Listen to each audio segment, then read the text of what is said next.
The previous video got us introduced to the phenomenon of lightning. Now let's get to know how thunderstorms occur.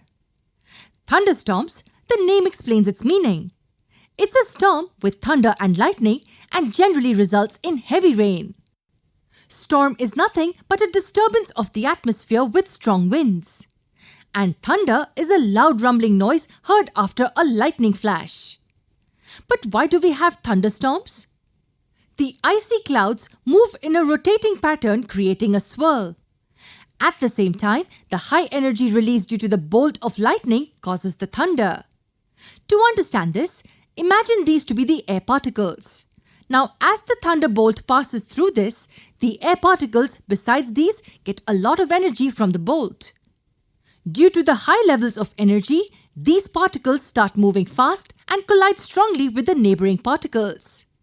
These collisions collectively give us a loud sound which we hear in the form of thunder.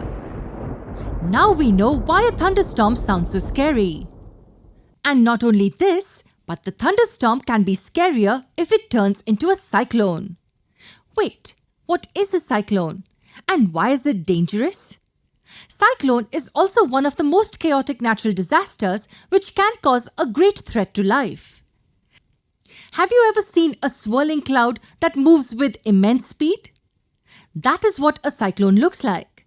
A huge mass of air or simply a storm that spins with very high speed. But what does a cyclone consist of? Cyclones usually are a collection of clouds which have snow particles, ice-cold water drops, or even accumulated raindrops. But why is this pattern of spinning seen in the first place? Let's understand the science behind it.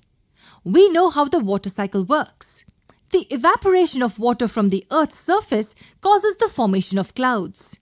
Now, when these clouds are formed, a lot of the heat is taken up from the atmosphere. In order to balance it, the cooler air rushes in from the nearby water bodies like seas and oceans. Now, this causes a sudden shift in the temperature and pressure. However, nature knows how to balance things well. But if the balance is somehow lost, then the pressure difference created causes the storm to intensify further.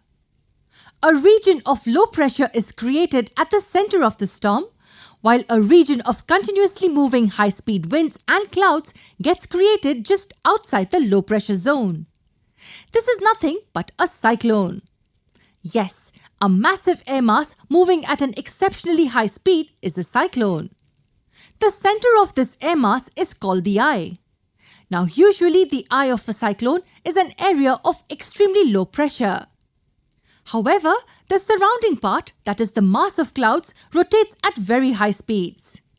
Though cyclones are deadly, did you know that they are also useful? And why am I saying this? That's because in nature, cyclones help in balancing the temperature across the planet. However, when any cyclone hits the places on land where humans and other life forms live, they could cause massive destruction. In the next lesson, we will see how cyclones can cause harm to life.